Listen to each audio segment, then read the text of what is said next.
स्वयतत्त्वज्ञं मंत्रमंत्रार्थदं गुरुं श्रीमन्नारायणाचार्य रामानुजं भजे।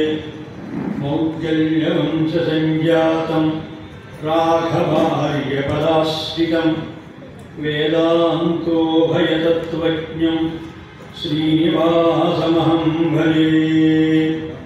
पारावारपयोधिशोषणकलापारीणकालानलत्वालादाल विहारहारजिगव्यापारगोरक्रमः सर्वावस्थसकृत्प्रपन्नजनता संरक्षणैकप्रति रामो विग्रहवान् अधर्मनिरतिः धन्वी सदन्वी पुनः।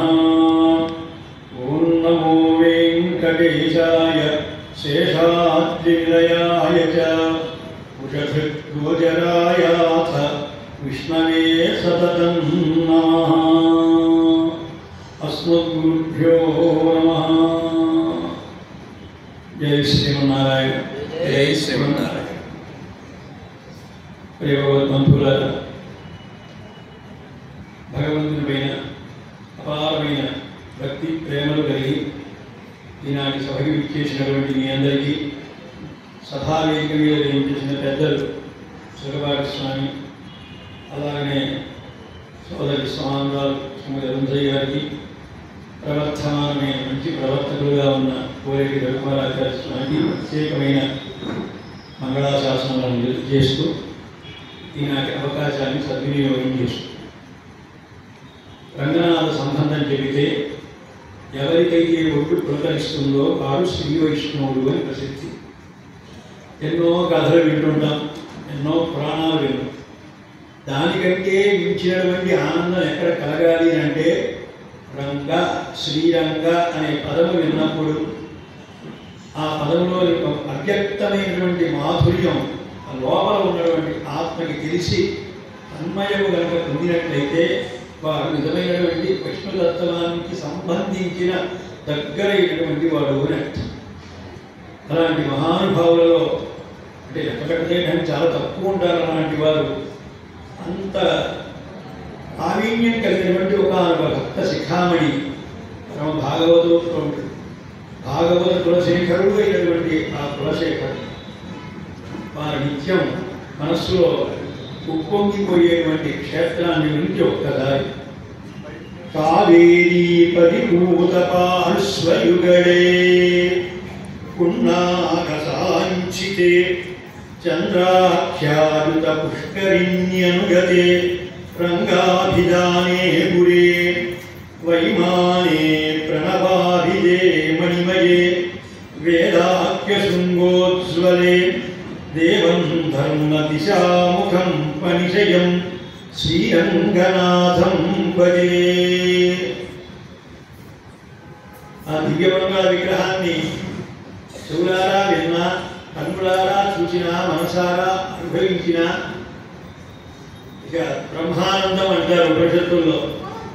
అటువంటి దివ్యమైనటువంటి సయేకో బ్రహ్మణ ఆనంద ఆనందాన్ని కల్పించేటువంటి దివ్యమైనటువంటి రంగం భూలోకంలో. అందుకనే దాన్ని భూలోక వైకుంఠం అన్నాను. వైకుంఠంలో ఎంత దివ్యమైనటువంటి అనుభవం, మాధుర్యం, అనుభూతి కలుగుతుందో అటువంటి దివ్యమైన అనుభవాన్ని కలిగించేటువంటి క్షేత్రం అది. అందుకనే ఆళ్వార్లు అందరూ కీర్తించారు.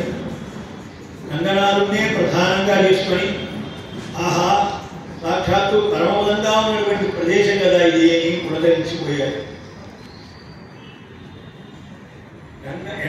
కన్ననై కన్న గంగళ్ మత్తొన్నుం కాణావే అంటారు. నముదనై కన్న గంగళ్ మత్తొన్నుం కాణావే. ఇంత దివ్యమంగళ విగ్రహాన్ని చూసిన తర్వాత ఇంకొకటి చూడాలని అనిపిస్తుందా? అనిపించదు. అలా ఉన్నటువంటి ఒక దివ్య క్షేత్రం మీద మనస్సు పడ్డారు కులశేఖరుడు. కారణం వాళ్ళ పూర్వీకులందరూ విష్ణు భక్తి గల ఉన్నటువంటి వారే. వారందరూ విష్ణు పురాణం, భాగవతం బాగా సేవించిన వారే. వారందరికీ బాగా తత్వం అంటబట్టి దానికి మించిపోయి రాను రాను వృద్ధి చెందింది అన్నట్టుగా పరిపక్వత చెందినటువంటి ఒక మహానుభావుడు. ప్రతినిత్యం వింటున్నటువంటి రామాయణం కానీ ఇతర పురాణాల్లో కానీ ఎక్కడైనా రంగనాథుని గురించి తెలియజేస్తే ఎప్పుడా ఆ రంగనాథుని సేవిస్తాం. సామాన్య మత్స్య పురాణం, పద్మపురాణం వీటిలోను భాగవతంలోను భారతంలో పాండురాజు తీర్థయాత్ర చేస్తూ శ్రీరంగం సేవించినట్టుగా ఉంది. కాబట్టి అవి విన్నప్పుడల్లా తాను కూడా వెళ్ళాలి. అంతేకాక ఉన్నతమైనటువంటి మనస్సు ఉన్నవాడు ఏం చేస్తాడు, తాను ఒక్కడే ధరించకుండా తన కుటుంబాన్ని కూడా ధరించాలి. ఇవాళ ఒక్కళ్ళు వస్తూ నేను ఒక్కడనే వస్తేలాగా నలుగురు తీసుకొచ్చారే, ఇది ఉన్నతమైనటువంటి మనస్సు. అట్లాగా మరి కులశేఖరుడు కూడా తాను ఒక్కడే కాక శ్రీరంగాన్ని చేరవలసింది. అందరూ కూడా ఊరు ఊరు వెళ్ళిపోదాం అన్నంత గొప్ప భావం కలిగి ఉష్యదేయస్య నగరే రంగయాత్రాదినే దినే తమహం శిరసా వందే రాజానం కులశేఖరం. ఒక్కడిగా వెళితే కనుక ఎంత బాధో అనిపిస్తుంది. దేవాలయం నలుగురు సంగాయి రామారావు గారిని ఆయన ఈ ఆలయం కట్టించారు. ఆయన ఒక్కడే ధరించాలి అని అనుకుంటే ఇంట్లో పటం పెట్టుకుంటే సరిపోయేది. ఇన్ని బండరాలు ఇన్ని కొండరాలు పట్టుకొచ్చి ఎంత అద్భుతమైనటువంటి రామాలయాన్ని నిజంగా హైదరాబాద్కి ఒక మణిపూసలాగా ఏర్పరిచారు. స్వయంగా నేను చూశాను. ఇక్కడ కట్టేటప్పుడు పునాదులు వేస్తున్నప్పుడు ఏదో అవకాశం వశాత్తు పిలిచారో నేనే వచ్చానో తెలియదు, కానీ ఇక్కడికి వచ్చి చూసినప్పుడు ఇంత లోపలికి కడుతున్నారు, దీనికి ఎవరు వస్తారు ఏమిటి అనుకో, ఇంత అద్భుతంగా తయారవుతుందో అనుకోలేదు ఆలయం. అలాగా పరమభక్తాగ్రేసరుడైనటువంటి వారు, ఆయన పేరు రామారావు గారే, వారి చేత నిర్మించబడినటువంటి ఆలయం ఈరోజు సార్థక్యమవుతుంది. అలా పరమభక్తులైనటువంటి వారు అందరి ధరించడంలో తాను ఎంత నష్టమైనా తమకు ఎంత కష్టమైనా దాన్ని ఆచరించి తీరాలనుకుంటారు. అదేవిధంగా కులశేఖరుడు శ్రీరంగానికి వెళ్ళాలి అనుకున్నాడు. కానీ ఆ ఊళ్ళో ఉన్నటువంటి వాళ్ళు శ్రీరంగానికి కనుక కులశేఖరుడు పెడితే మళ్ళీ తిరిగి వస్తారని నమ్మకం లేదు. ఎందుకంటే ఆ దివ్యమంగళ విగ్రహం అటువంటిది, ఆ ఊరు అటువంటిది, స్వామి యొక్క సుందరమైనటువంటి అలంకారములు అలా ఉంటాయి, ఆ స్వామి ఉత్సవాలు అలా ఉంటాయి. అక్కడ చూస్తూ ఉంటే ఎన్ని రకాలైనటువంటి ఉత్సవాలంటే, ఉత్సవాలలో ప్రత్యేకించి నడై అడుగు అని ఉంటుంది ఒకటి. ఒక చోట ఒక విశేషం కదా, పొడై అడుగు, ముడి అడుగు, నడై అడుగు అని ఉంటాయి. అంటే నడకలో రంగనాథుని యొక్క వైభోగం చాలా బాగుంటుందట. గజగతి, శార్దూల గతి, సింహగతి, అశ్వగతి ఈ పేర్లతో అలా నడుస్తూ ఉంటే ఆ ఆనందమే వేరుగా ఉంటుంది రంగనాథుని చూస్తే. కస్తూరి గలితోర్ధముండ్ర గలితం కర్ణాంతలోలేక్షణం ముగ్ధ స్మేర మనోహరాలరం ముక్తా కిరీటోజ్వలం. ఎక్కడ చూసినా సరే తలకాయ పక్కకి దిప్ప బుద్ధి వేయదు. ఆ రంగనాథుని దివ్య వైభవం అటువంటిది. అలాంటి చోటకి కనుక ఈయన వెళితే తిరిగి రారు అని అనుకొని ఆయనకి ఇష్టమైనటువంటి వారు భాగవతులు కనుక ఆ భాగవతుల్ని అడ్డుపెట్టి ఆయన నిలిపేసేవారు. ఆయన జీవితంలో మనకు ఉపదేశించింది ఏమిటంటే భాగవత సేవ కంటే గొప్పది మరొకటి లేదు అని తాము అనుష్ఠించి చూపించినటువంటి వారు. దాన్నే పెరుమాళ్ తిరుమడిలో 2వ పదికంలో తెలియజేస్తారు. వైష్ణవ దాసుల దాసత్వమే మంది తరింపస్తుంది అని. కేవలం రంగనాథ వైభవం ప్రారంభించి ఒక ఆర్తిగా చూపించేది మొదటి దశ. సరే 3 సంవత్సరంలో వచ్చిన వల్ల తిరుమల వెళ్ళిపోతారు, అక్కడ తిరుమలలో ఉన్న స్వామిని అనుభవిస్తారు. ఇలా ఆయన యొక్క రంగనాథుని యాత్రని అడ్డుకుంటూ ఉంటే చివరికి మనస్సు బాధపడింది. వాళ్ళ చేష్టలు కానీ వాళ్ళు చేసే పనులు కానీ ఇవన్నీ కూడా భాగవత సంబంధము, అలాగనే భగవద్ విరోధులుగా తయారవుతున్నారు వీళ్ళు. నాకు వద్దు అనుకుని వైరాగ్యాన్ని కలిగి తన కుమారుడికి పట్టం కట్టి తాను తీర్థయాత్ర నెపముతో వెళ్ళిపోయాడు. ఇలా వెళ్ళిపోయినటువంటి ఆయన మన్నాడులో చివరికి తమ అవసానాన్ని గడిపి అక్కడే దేహత్యాగం చేశారు, పరమపదించారు స్వామి. అయితే మొదటగా శ్రీరంగాన్ని అనుకున్నారు కనుక శ్రీరంగం చేరుకున్నారు. శ్రీరంగాన్ని చూచారు. ఆహా, ఏమి అద్భుతమైనటువంటి ఇది అని అనుకొని తనకు సంబంధమైనటువంటి ఇంకా ఆస్తివాసులు ఉన్నాయి, రాజుని ప్రత్యేకించి ఇచ్చేవి, అవన్నీ అక్కడ సమర్పించి అద్భుతమైనటువంటి ఒక మంటపం కట్టించారు. 3వ ప్రాకారం శ్రీరంగంలో పెడితే సేవిస్తే 3వ ప్రాకారాన్ని కులశేఖర మంటపం, కులశేఖర ప్రాకారం అని అంటారు. అలాగే అక్కడ ఒక అద్భుతమైన గోపురం కనిపిస్తుంది. ఆ గోపురం అంటే ఈ 3వ ప్రాకారంలో ఎవరో ఒక భక్తుడు ఇలాగనే అనంత ధనం పట్టుకొచ్చి ఆయన ఇచ్చారు, నేను మాత్రం ఎవరైనా అనుకొని ఇచ్చాడు. ఇస్తే ఎందుకనో స్వామి ఆ మూట అలాగనే మళ్ళీ బయట పెట్టేసేవాడు. లోపల పంపిస్తే ఆ మూట బయట ఉంటే వాడు చెప్పారు అక్కడ వాడు, అయ్యా ఎందుకనో మీ మూట నేను లోపల భద్రపరిచినా అదే బయటకు వచ్చేస్తుంది, ఎందుకనో భగవంతుడు మీ సొమ్మును ఒప్పుకోవడం లేదు అని. భగవంతుడికి సమర్పించినటువంటి సొమ్ముని మళ్ళీ నేను ఎలా తీసుకెడతాను, నేను తీసుకెళ్ళాలని ఆయన ఇలా అనుకోగా చివరికి ఆ సొమ్మును ఏం చేద్దాం అని అనుకొని అక్కడ ఒక అద్భుతమైనటువంటి గోపురం కట్టించారు. భట్టార్ గోపురం అంటారు. ఆ గోపురం ఆయన పేరుతోనే ఈనాటికి 3వ ప్రాకారంలో కనిపిస్తుంది. ఇలా కులశేఖరుడు శ్రీరంగాన్ని చేరుకొని శ్రీరంగం మీద ఆర్తి పడినటువంటి విధానం కొద్దిగా కనుక చూసినట్లయితే మనకి చాలా కండెంబడి నీళ్లు వచ్చేటట్టుగా శ్రీరంగం అనేటువంటిది నిజంగా శ్రీరంగమే. అది శ్రీ అంటే లక్ష్మీదేవి, సంపద అని కదా అర్థం. ఎక్కడ వచ్చి ఉండాలి సంపద? సంపద అంటే ఏ సంపద? అన్ని సంపదలే. పుత్ర సంపద కావచ్చు, ధన సంపద, ధాన్య సంపద, ఇవన్నీ కూడా సంపదలే కదా. ఇటువంటి ఇన్ని సంపదలలో ఏది సంపద గొప్పది అని అంటే ఏం చెబుతాం? కాబట్టి ఆ సంపద ఒక స్థానం, క్షేత్రంలాగా ఉన్నటువంటి ఊరు శ్రీరంగ క్షేత్రం. ఆ శ్రీరంగ క్షేత్రం మీద ఆశ ఎంత ఉన్నదో ఇది మొదటి భజనతోనే ప్రారంభిస్తారు పెరుమాళ్ తిరుమడిలో. చూడల్ మణిగడల్ ఇమైకం నెట్టి ఇనత్తుత్తనివడం అయరంగన్ అనంద அரவு அரச பெருஞ்சோதி அனந்தன் என்றும் அணிவிளங்க உயர் வெள்ளை அணையநேவி திருவரங்கப் பெருநகருள் தென்னீர் பொன்னி இறைக்கையால் அடிவருட பள்ளி கொள்ளும் கரமணியே கோமலத்தை கண்டு கண்டு என் கலைகள் என்று போலோ கலிக்கு நாளே. నేను ఎన్నాళ్ళ నుంచో ఎదురు చూస్తున్నా శ్రీరంగంలో ఉన్న రంగనాథుని అనుభవించాలి అని. ఆ రంగనాథుడైనటువంటి వాడు సామాన్యమైన వ్యక్తి కాదు. అసలు చీకటి అనేది లేని ప్రదేశం ఎక్కడా ఉండదు. చీకటి ఎప్పుడూ ఉండేదే. కానీ ఆ చీకటిని ఛేదించేటువంటిది వెలుతురు. గదిలో చీకటి ఉంటుందో లైట్ వేస్తే గది ఎక్కడికి పోతుందో తెలియదు. అలాగే బ్రహ్మాండ భాండాలన్నీ కూడా చీకటితోనే ఉంటాయి. ఇన్ని బ్రహ్మాండ భాండాలను వెలిగించేటువంటి దీపం ఎవరు అంటే శ్రీరంగ మంగళమణి అన్నట్టుగా శ్రీరంగం అనేటువంటి దివ్యమైనటువంటి మణిదీపం ఆయన శ్రీమన్నారాయణుడు శ్రీహరియే అంతటా వెలిగి ఉంటాడు. ఆయన యొక్క అంశ సూర్యుడిలోకి చేరితే సూర్య భగవానుడి వల్ల ఎలా అయితే చీకటి పోవడం చూస్తున్నామో, ఎంత తేజోవంతుడుగా ఆ సూర్యుడు కనిపిస్తున్నాడో అలాంటి అనేక కోటి సూర్య ప్రభాభాసమానమైనటువంటి వాడు శ్రీమన్నారాయణుడు. ఆ నారాయణుడే ఈరోజు అదృష్టవశాత్తు అక్షామూర్తిగా కలియుగంలో శ్రీరంగంలో వేయించేసి ఉన్నాడు. ఆయన్ని చూడకపోతే ఈ కన్నులు ఎందుకు? అన్ని అవయవాల్లోకెల్లా ప్రధానమైంది మనకి కన్ను అని గుర్తుపెట్టుకోండి. ఈ కన్ను పాడైపోయిన తర్వాత మనం ఏమీ సాధించలేము. రకరకాల వస్తువులు ఎదురుకుండా ఉన్నా సరే అన్నీ కూడా అంధకారమయంగా ఉంటాయి. ఏమి చూడలేము, ఏమి చదవలేము, అన్ని రకాల అంత నష్టపోతాం మనం.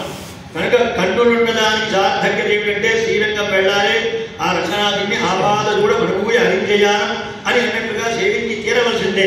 అటువంటిది నాకు ఎప్పుడు కలుగుతుందో కదా అని అంటున్నారు. కాంతివంతమైనటువంటి ఆ స్వామి యొక్క తిరు ఊర్ధ్వముండ్రములను చూసే భాగ్యం నాకు ఎప్పుడు కలుగుతుంది? వేయి మనములు కలిగినటువంటి ఆ శేష పర్యంకశాయి అయిన ఆ స్వామిని చూసుకునేటువంటి భాగ్యం. కావేరీ తల్లి అలా చల్లని గాలుల చేత స్వామికి సేవ చేస్తున్నటువంటి దివ్య క్షేత్రమే అది. అందులో నీలకాంతిమణితో వెలుగొందిపోయేటువంటి ఆ రంగనాథుని ఎప్పుడు చూసి తరిస్తానో. ఇది ఆర్తి. మొదట ఏ విషయం మీదైనా సరే మనకి మొదట ఒక బుద్ధి కలిగిందంటే దాన్ని సాధిస్తాం. బుద్ధి దాని మీద పట్టకుండా, దాని మీద ఆశ లేకుండా ఉన్నట్లయితే తినే పదార్థమైనా సరే అది చేదుగా అనిపిస్తుంది. తినలే మనం, ఆకలి ఉండాలి, అది నాకు కావాలి అని అనుకున్నప్పుడు దానిలో కొంచెం రుచి తక్కువైనా సరే తినగలుగుతాం. ఇక ఆశ లేనప్పుడు, అవి తినాలని కాంక్ష లేనప్పుడు అవన్నీ ఎలాగా అదినే భోజనం విషం అంటారు. విషంలాగా కూడా అది వరకు అవుతుంది. కనుక పరమాత్మ యందు ప్రతి ఒక్కరికి మొట్టమొదటి ఉండవలసింది ఏమిటి? ఆశ. ఆశ ఉడగోర్కెల్లా అంటారు కదా మనవాళ్ళ మహాములు కూడా. ఎవరికైనా ఈ సంప్రదాయం చెప్పాలి అని అంటే వాళ్ళు వీళ్ళు అర్హత కాదు. ఆశ కలిగినటువంటి వారందరూ జాతి మత కుల విచక్షణ లేకుండా అందరికీ ఈ మంత్రం అందవలసిందే. అని మనవాళ మహాములు చెప్పారు. అంతకుముందు రామానుజుల వారు ఆచరించి చూపించారు. అటువంటి దివ్య భాగ్యం నాకు ఎన్నడు కలుగుతుందో అని అంటున్నారు. అలాగనే తర్వాత మరొక ఆర్తిని రంగనాథుడి విషయంలో కులశేఖరులు తెలియజేస్తూ వాయో నీరైంజూరు ఉదంగళ్ ఆరంద వడై ఉడంబిల్ అడల్ నాగం ఉమడంద సెంది వీయాదమలర్ సెన్ని వితానమే పోల్ మెన్మేరు. స్వామి దగ్గరికి పోయి చూస్తే ఆదిశేషుడు ఒక చాందిని పట్టినట్టుగా ఉన్నాడు. ఆ పైన ఏదైనా ఒక చాందిని అంటే ఒక పటాలం లాంటిది, ఒక చామియానా చాందిని అంటామే, అటువంటిది అద్భుతంగా ఆదిశేషుడు పలకవిప్పి ఉంటే దాని కింద సేద తీర్చినట్టుగా స్వామి కలగాయ అలా ఆనించి అలా పెట్టుకొని కనిపిస్తూ ఉంటే అందులోంచి ముసలు కొడుతున్నాడా ఆయన. అక్కడికి వచ్చేటువంటి ఏవైనా దుష్ట భూతములైనా ఉంటే దాన్ని తరివేటట్టుగా ఆ స్వామి వాటికి మాత్రమే తగిలేటట్టుగా తన విషజ్వాలను దొరుకుతూ, అలాగనే ఎంత విషజ్వాలను ఆయన నోట్లోంచి వస్తున్నా సరే స్వామి మెడలో ఉన్నటువంటి పుష్పమాలను ఏమాత్రం వాడకుండా ఉండేటువంటి ఆ సౌభాగ్యాన్ని నేను ఎప్పుడు చూడగలుగుతాను, ఆ స్వామిని చూసి నేను ఎప్పుడు కీర్తించగలుగుతాను, ఇది ఆయన. అంతేకాక మరొకసారి అనుకుంటారు, బ్రహ్మదేవుడు ఆయనకి నేత్రములు 8, ఒక కళ్ళు కాదు 2 కాదు 4 శిరస్సులు కాబట్టి 4 శిరస్సులకి 4 కళ్ళు 8 కళ్ళతో 4 నాలుకలతో ఒక బుర్ర ఉంటేనే ఎన్నో రకాల ఆలోచనలతో ఎంతో సాధిస్తూ ఉన్నారు అందరూ. అటువంటిది చతుర్ముఖుడైనటువంటి ఆయన స్వామి యొక్క నాభీకమలంలోంచి బయటికి వచ్చి నిరంతరము ఆయన్ని స్తుతించడమే ప్రధానం. మనమేదే కథపద్యాలని చాటగీతి అనుష్ఠుప్తి అంటూ చేస్తాం. అదే కనుక బ్రహ్మదేవుడు చేస్తే వేదములే స్తుతిస్తాడు. బ్రహ్మదేవుడు అంతటి వాడు వేదాన్ని పరమాత్మను స్తుతించడం తప్ప వేరే ఏది చేయని పని పరమాత్మను దృష్టిలో పెట్టుకుని స్తుతిస్తూ ఉంటే ఆ సన్నివేశాన్ని అనుభవించే భాగ్యం నాకు ఉంటుందా, నేను ఇక్కడికి చూడగలుగుతానా లేనా అని రాజ్యం వదిలిపెట్టిన తర్వాత మార్గమధ్యంలో రంగనాథ స్వామిని సేవించడం కోసం పెడుతూ మనసులో పడేటువంటి తాపత్రయం ఇదంతా కూడా అలా అయిన తర్వాత ఆ స్వామి మళ్ళీ దగ్గరకు వచ్చి రంగనాథుని సేవించబోతున్నానక భాగవతంలోని ఘట్టాలు చూపించింది ఈయనే కదా. ఆ రోజున అశ్వాసురుడు కృష్ణుడిని చంపాలని చెప్పి విచిత్రమైనటువంటి నగలతో ఆకర్షణీయంగా దగ్గరకు వచ్చి కృష్ణుడిని సంహరించాలనుకుంటే అతన్ని చంపినవాడు ఈయనే కదా. అలాంటి వాడు నా కోసం ఈరోజు రంగనాథుడై కంటికి ఎదురుకుండా వచ్చి శేషమాను మీద పడుకున్నాడే, గోవర్ధనోద్ధారిగా ఉన్నాడు. మొత్తం నాకెంత చూడండి, నా చిటికిన వేలుతో పైకి తీస్తున్నాను, ఈ మాత్రం చాలదా నేను ప్రత్యక్షంగా దేవుడు అని చెప్పడానికి అని అభయమిచ్చేటువంటి ఆ స్వామిని ద్రావిడ పాసురాలతో నోరారా కీర్తించే భాగ్యం నాకు లభిస్తుందా? ఇంకా అప్పటికీ పెరుమాళుడు అవతరించలేదు. ఆయన మనసులో భావన ఆశ ఈ రంగా అనుకుంటూ, అంతేకాక ఈయన సామాన్యుడు కాదు, ఇతన్ని కీర్తించేది కేవలం బ్రహ్మదేవుడే కాదు, కుంభురు నారదరు వీరందరూ కూడా కీర్తిస్తూ ఉంటారు. ఆ అద్భుతమైనటువంటి సన్నివేశం ఆనంద పరవశున్నై నా శిరస్సు పాదాల దగ్గర పెట్టి ఆనందించే భాగ్యం నాకు ఉంటుందా, తరించే భాగ్యం నాకు ఉంటుందా, నాకు ఇంకా ఏమీ అక్కర్లేదు. ఆ బ్రహ్మరుద్రాది దేవతలు మునులు నిరంతరము ఎవరినైతే వారు హృదయంలో పెట్టుకొని తపించిపోతున్నారో ఆ తపించే వ్యక్తిని నేను దగ్గరగా వెళ్ళి సేవించుకొని కీర్తించే భాగ్యం నాకు కలిగిస్తావా స్వామి అని అంటున్నారు. జగదగా ఇక్కడికి చేరుకుంటూ ఉన్నారు.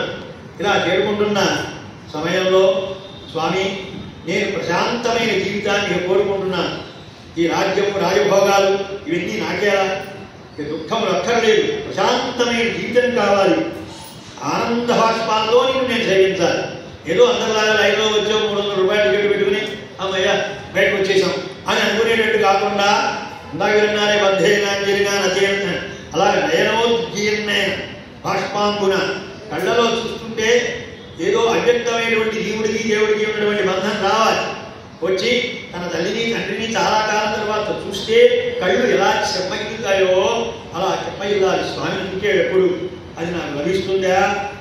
గోష్ఠిలో అనుసంధానం చేస్తూ పొలిగించిపోయే రోజు నాకు ఎప్పుడు వస్తుంది అనుగ్రహించవా స్వామి. అంతేకాదు స్వామి, ఈ ఊర్ధ్వలోకాలు కానీ భూలోకాలు కానీ నాకు ప్రత్యేకించి ఉండాలి అని కోరిక కాదు. నీవు ఏ లోకంలో ఉంటే ఆ లోకంలోనే నేను ఉంటాను, అక్కడే నేను సేవించుకుంటూ ఉంటాను. ఇది మాత్రమే నాకు పొందాలని ఆశ ఉన్నది అని ఈ పదికం మొత్తంలో కూడా తన లోపల ఉన్నటువంటి ఆశనే వ్యక్తి చేస్తాడు. ఆశ ఉండొచ్చా? ఆశ ఉండొచ్చు, దురాశ ఉండకూడదు. కానీ ఇది జీవుడిగా కోరుకోవాల్సినటువంటిది. నాట్యాన్ని ఎప్పుడు అడిగి తీసుకోవాలి, కైంకర్యాన్ని. అందువల్ల శ్రీ రంగనాథుణ్ణి స్తుతించి ఆయన కటాక్షాన్ని పొందాలని తాపత్రయపడేటువంటి మధుర అనే రాజ్యాన్ని పరిపాలించిన ఒక చిన్న రాజుని చోళ దేశంలో ఉండేటప్పుడు ఆ రాజ్యం కనుక పరిపాలించినటువంటి వాడిని నేను నా చేత పలికిస్తున్నాను. ఇప్పుడు తిరుమడి ఎంత భావన అయిపోయిన తర్వాత పాసురాలు వచ్చాయి. అప్పుడు ఆ పాసురాల్లో చివరి పాసురం ఇలా అంటున్నారు ఆయన. చివరికి అంటూ ஊடலர்கோன் கோடை குலசேகரன் சொல் செய்த நடை விளங்க தமிழ் மாலை பத்தும் வல்லார் நலம் திகழ் நாரணன் అడక్కి నన్ను వారే.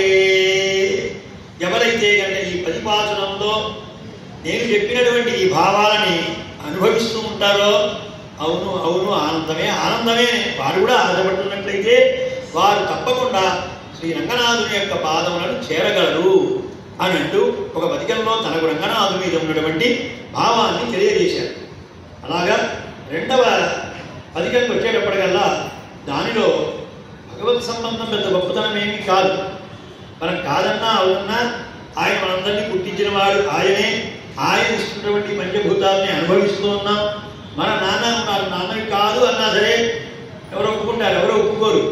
ఆయనే పితామహస్య జగత మాతా దాత పితామహ అని అంటారే ఆయన. అన్నిటికీ నేనేనయ్యా అని అతనే ఎలాగైతే మనందరినీ ఒప్పిస్తాడు. మరి జీవుడనేటువంటి వాడు పరమాత్మనే గుర్తించాలి. పరమాత్మని గుర్తించడమే కాకుండా పరమాత్మకు ప్రీతి ఏమిటి అని ఆలోచించి చూస్తే పరమాత్మకు ఎందుకంటే ప్రీతి అయినటువంటిది ఏమిటి? తమ దాసుడంటే పరమాత్మకి చాలా ఇష్టం. ఆ దాసుడైనా ఆ దాసుడికి దాసులు ఎవరన్నా ఉన్నా కూడా ఇష్టమే. భగవత్ కైంకర్యపరులు మనకి కావాలి జీవితంలో. అందుకనే ఏం కోరుకుంటాం మనం? నిత్య తిరువారాధనలో తెలుగు పద్యాన్ని కూడా చేర్చారు. నీ పాద కమల సేవయు నీ పాదార్చకులతోటి నెయ్యము నితాంత అపార భూతదయు తాపస మందారమా ఉదయసేగదే. పెద్దల అనుష్ఠానంలో ఉన్నది. కాబట్టి ప్రతిరోజు అడగవలసింది ఏమిటంటే పాదార్చకులతోటి నెయ్యం. ఏమంటే మీరు అర్చకులు అండి అయితే మీకు మా స్నేహం కావాలి. అర్చకులు అంటే గుళ్ళో అర్చకులు అని అర్థం కాదు. పరమాత్మను అర్చించువాడు అర్చకుడు. ఎవరైనా సరే ఆడా మగ చిన్న పెద్ద ఏ కులస్తుడైనా సరే పరమాత్మయే మహానుభావుడని ముఖ్యంగా భావించేవాడు ఉంటారే, అలాంటి వారు అర్చకుడు. వారితో సంబంధం కావాలి అంటే భాగవత సంబంధం కావాలి అని అంటూ అద్భుతంగా దాసులకు దాస్యము చేసే భాగ్యం కూడా కలిగింది స్వామి. కేవలం భగవద్ దాస్యంతో నేను సంతోషించేటట్టు చేయకు అని అంటూ தம் ஈட்டங்கண்ணிட கூடமே அதுகானும் కణ్పయనావదే. భగవత్ కైంకర్యం చేసి రాత్రి అంతా కూడా సేవాకాలం. వెనకడికి ఒకసారి కాంచీపురంలో సేవిస్తే ఆ శాత్మలు అయ్యేప్పటికల్లా 3:30 అయింది. అప్పుడు అన్నగరాచార్య స్వామి గారు ఏం చేసి ఉన్నారు, మధ్యలో ఏదైనా అద్భుతమైన పాసురం వస్తే ఆపి దాని తాత్పర్యం కూడా చెప్పేవారు. ఆ చెప్పే సమయంలో ఆయన కంటపడి నీళ్లు వచ్చేవి. అందరూ ఆయన దివ్య విగ్రహాన్ని చూసి ఆనందపడిపోయేవారు. అది అనుభవం. అలాంటి వారు బయటకు వస్తుంటే వారికి దాసోహం చేస్తే ఎంత ఆనందం ఉంటుందో చెప్పాలి. భగవంతుని కంటే కూడా ఒక భాగవతోడు కైంకర్యం పరమాత్మకి సమర్పించి అలా వస్తుంటే వారి నమస్కారం చేస్తే ఎంత ఆనందం ఉంటుందో కదా. అలాంటి వారితో సంబంధం నాకు కల్పించవా స్వామి అని మొదటి పాసంలో. అంతేకాక తర్వాత పాసనకు వచ్చేటప్పటికల్లా ఆ శ్రీ వైష్ణవుల వేళ లభిస్తే సంతోషమే, లేకపోతే ఆ స్వాముల యొక్క శ్రీపాద తీర్థం నాకు లభించేటట్టు చెయ్యి. శ్రీమద్భాగవతార్చనం భగవత పూజాదే ఉత్తమం శ్రీ విష్ణు రవమానతా దుర్గరం శ్రీ వైష్ణవోల్లంఘనం తీర్థాద్ అచ్యుతపాదజాత్ దుర్గరం తీర్థం తదీయాన్విధ్వజం తస్మాత్ నిత్యమతీంతతో భవతాం తేషాం సమారాధనే మనందరికీ ఉపదేశించారు. అయినా పరమాత్మ యొక్క భక్తులు ఎక్కడ ఉంటే వారితో సంబంధం పెట్టుకోండి. దూరం ఉన్నా సరే సుదూరమని గంతవ్యం ఎత్ర భాగవతాస్థిత ఏమిటి ఇబ్బంది ఉంది, వెళ్ళండి, సంబంధం పెట్టుకోండి. తరింపజేసేటువంటిది వారి తీర్థము. యన్మనీషి పదాంబోజ రజ కణ పవిత్రత అంటారు. మహానుభావుల యొక్క రజ కణ శుద్ధం ఉన్నా చాలు మనం పవిత్రమైపోతామని. అటువంటిది వారి తీర్థం లభించింది. ఈనాటికి మన సంప్రదాయంలో ప్రతిరోజు మన ఆచార్య తీర్థం స్వీకరిస్తూ ఉంటాం. దేనికని మహానుభావులు దాని మహిమ గురించి చెప్పారు కనుక. అలాగనే 3వ పాదంలో వచ్చేటప్పటికల్లా పాదధూళి సరే తీర్థం మాట దేవుడి కనుక ఆ ధూళి వాడు మంచి వెళ్ళిపోయిన తర్వాత అది మరొకతో అటు ఇటు కలిసిపోయింది అనుకోండి, ఆ ధూళి తీసుకుని నోట్లో వేసుకునే వాళ్ళు ఉంటారు. ఈనాటికి మధురకు పెడితే కృష్ణ పరమాత్మ ఇక్కడ తిరిగాడు అని చెప్పి ఆ బృందావనంలోని అక్కడ ఉన్నటువంటి మట్టిని స్వీకరిస్తారు. మన ఆచార్య పురుషుల్లో కూడా ఇలాంటి భావన కలిగి ఆనందపడ్డ వాళ్ళు ఉన్నారు. కాబట్టి పాదధూళి చాలా గొప్పది అంటారు. అంతేకాక వారి పాదములు నాకు ఎప్పుడు కూడా మంగళప్రదములే. పెరుమాళ్ళ పాదములతో సాటి పోటీ ఏదైనా ఉన్నాయంటే నాకు అంత గొప్పగా ఉన్నది ఏది అని అంటే వరుం తొండలు సేవడి ఏత్తివాడు ఎన్నెంజమే, అదే నాకు చాలా గొప్పది కదా అని అంటారు. ఇలాగా ఈ అద్భుతమైనటువంటి పాసురాల్లో ప్రతిదీ కూడా భాగవత స్మరణ కనీసం దూరంగా అయిపోయి ఎక్కడున్నా దొరుకుతారు మనకి భాగవతులు. అంత భాగవతోత్తములు ఉన్నారా అనుకుంటాం మనం భాగవతం అని. కానీ ఈ భాగవతోత్తములు అనేటువంటి వాళ్ళు ఇతరమేమీ కూడా ఆశించరు, చూడరు, కోడరు.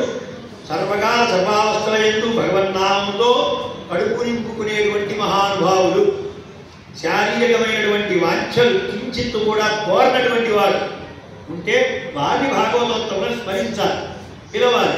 అలాంటి భాగవతోత్తముల యొక్క స్మరణ మనకు కావాలి. కాబట్టి భూతం సరస్య మహదాత్మయ భట్టనాథ శ్రీభక్తిధార కులశేఖర యోగి వాహన్ ప్రతిరోజు ఖచ్చితంగా ఇది చదువుకోవాలి. మిగతా అంతా చదవడానికి టైం లేకపోయినా సరే స్టవ్ వెలిగిస్తున్నాము అని అంటే ఆడవాళ్ళు కనీసం శ్రీశైలేశ దయాపాత్రం వచ్చి ఉండాలి. అది లేకుండా కనుక చదవకుండా వంట వండితే అది పెరుమాళ కూడా ఇష్టం ఉండదు. గుర్తుపెట్టుకోవాలి. మనం చెప్పడం లేదు జనాలు చాలా మంది ప్రతి ఆడవాళ్ళకి సమాచారం చేసే దేనికి ఏదో తదినాలు వంటకు పనికొస్తారని కాదు, శ్రీశైలేశ చదువుకుంటారని. శ్రీశైలేశ చదివే స్టవ్ వెలిగించాడు, అది ఆడవాళ్ళకి నేర్పించాలి. అలా వండితే కనుక మనం చేసిన తిరువారాధన వారు సమర్పించేటువంటి వంట పడిగట్టుకుని వారు ధర్మభోగ్యంగా స్వీకరిస్తారు, సందేహమే లేదు. అలాంటి భాగవత స్మరణ కావాలి అని అంటూ పెరుమాళను సేవించి వచ్చే ఆనందాన్ని అనుభవించే వారిపై నా మనస్సు. ఎవరైనా దగ్గర సేవాకాలం చేస్తుంటే వారు ఒకరి గురించి చేస్తుంటే వారు ఆనందంగా యోనియవా అని అంటుంటే నిజంగా స్వామి వైభవం కళ్ళ ముందు కనిపిస్తుంటే అంతకంటే ఇంకేం నాకు కావాలి అని తన్మయుడైపోతూ ఉండాలి. ఇలా తన్మయుడైపోతే మా వాళ్ళందరూ నన్ను ఏమంటారు తెలుసా అంటే పిచ్చివాడు అంటారు. మాకు పిల్లనివ్వరు, మాకు పెళ్ళిడిలో మళ్ళీ భావన కూడా వాడు భాగవతత్వములు కాదు. పెళ్ళి ఆయన చెయ్యాలంటే చేస్తాడు.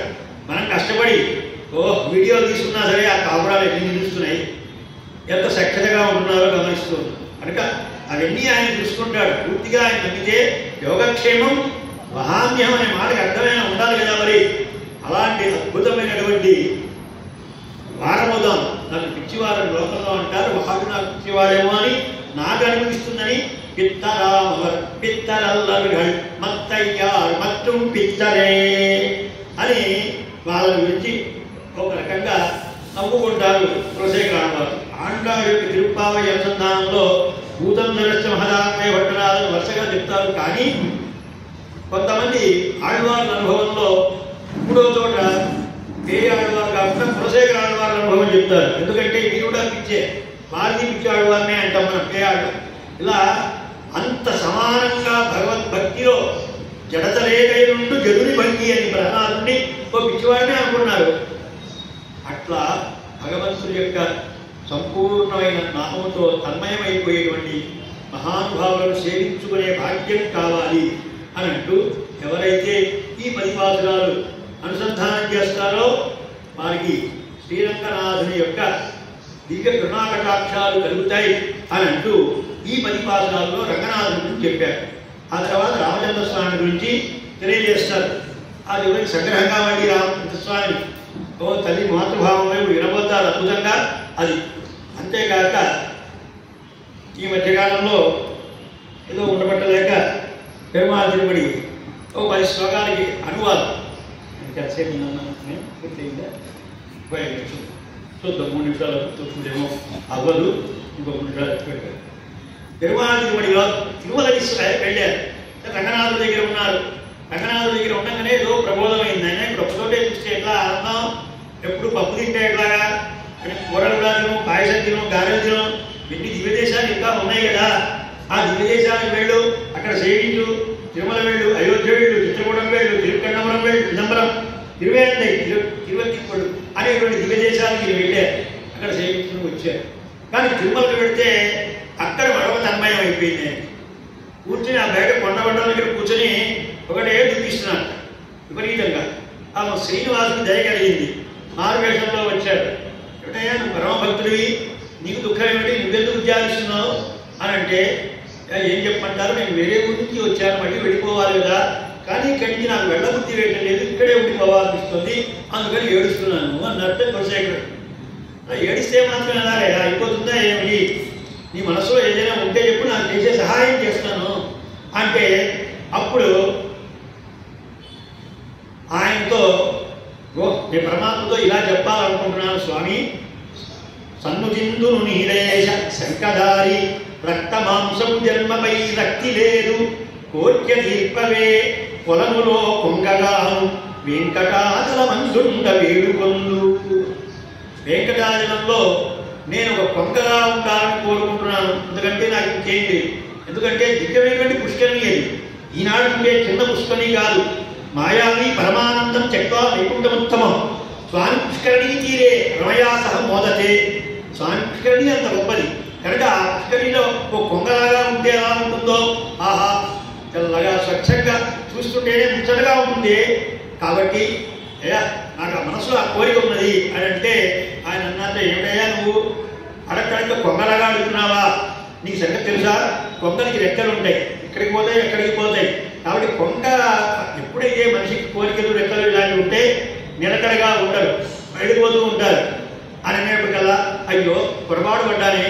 అయితే మరొక్కటి ఆనాదహల్ భక్తి అరంభయ కలుతొట్టుడా అని అంటూ, స్వామి రంభాతునరించు స్వర్గసుఖము రాజ్యభో ఆలన భోగాల రక్తి లేదు, నీదు కొలనులో చేపగా నిలతున్నట్లు వెంకటాచలమందుండ వేడుకొందు.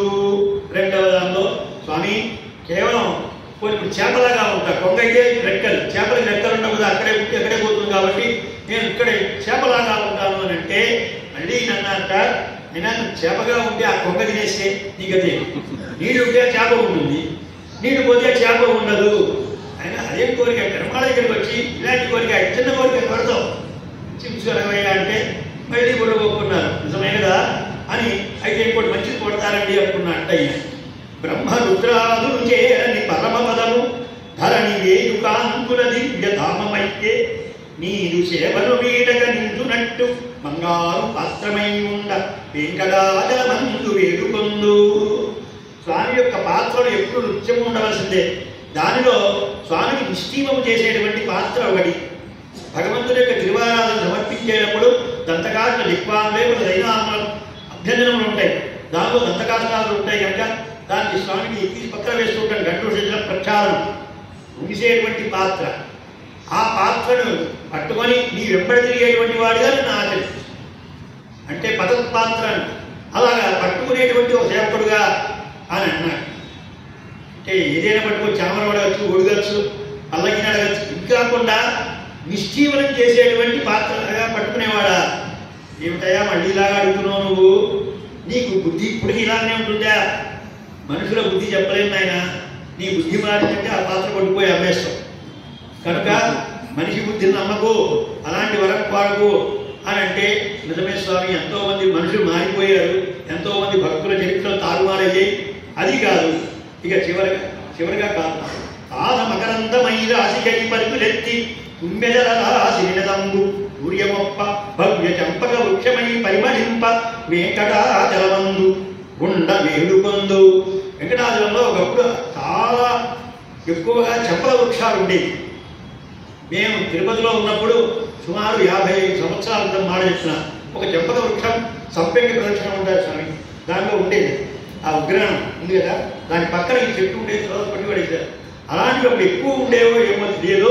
కులశేఖరం వర్ణించేప్పుడు మాత్రం చంపక ప్రదక్షిణం, సంపంగి ప్రదక్షిణం అని ఈరోజు స్వామివారి కళ్యాణాలు జరిపిస్తున్నారే, అక్కడ అందులో ఒక చెట్టుగా ఉందానయ్యా, ఈ ప్రాణి గోడ లేకుండా చెట్టు అయితే ఎప్పటికైనా ఉండొచ్చు కదా అని అంటే, ఆయన చెట్టుగా ఉంటే ఉండనిస్తారా, ఎండకుండా ఉంటుందా, నిన్ను కొట్టేసి పొయ్యిలో పుల్లలు పెట్టేస్తారు కనుక అది లాభం లేదు, ఏమంది అలా కోరుకున్నావు అని అంటే మళ్ళీ మనసు మార్చుకున్నట్ట.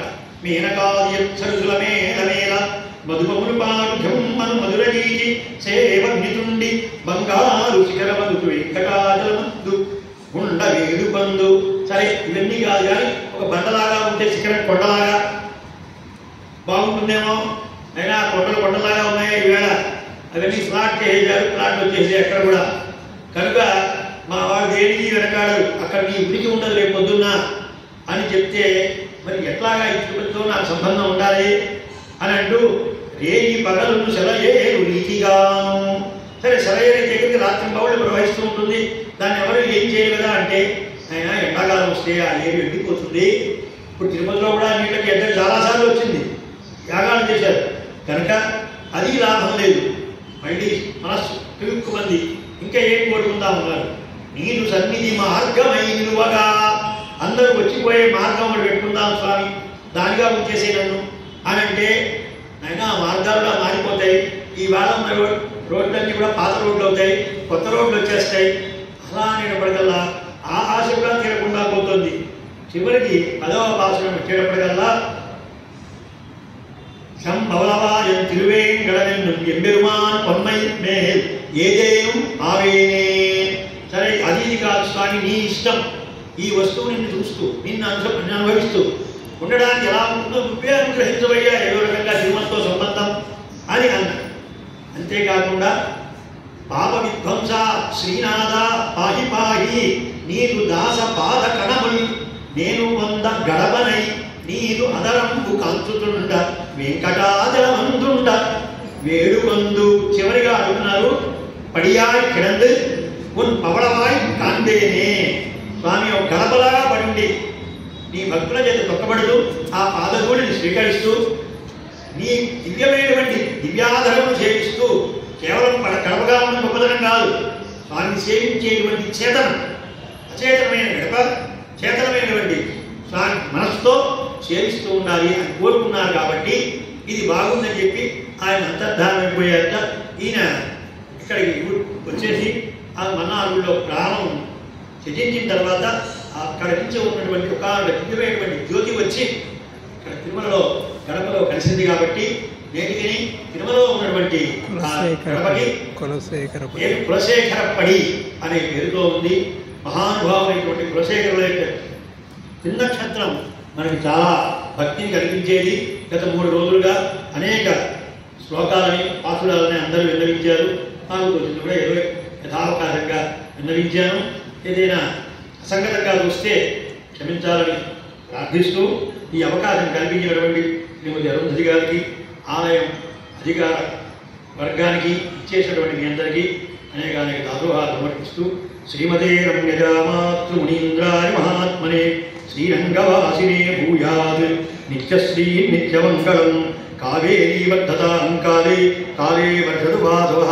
శ్రీరంగనాథో జయతు శ్రీరంగశ్రీవర్ధతాం. శ్రీమన్న శ్రీరంగశ్రీయమనభద్రవాం అనుదినం సంవర్ధయా. శ్రీమన్న శ్రీరంగశ్రియం అనుదినం అనుభద్రవాం అనుదినం సంవర్ధయా. జై శ్రీమన్నారాయణ. శ్రీ కులశేఖర ఆళ్వార్ దివ్య తిరువడిగడే శరణం.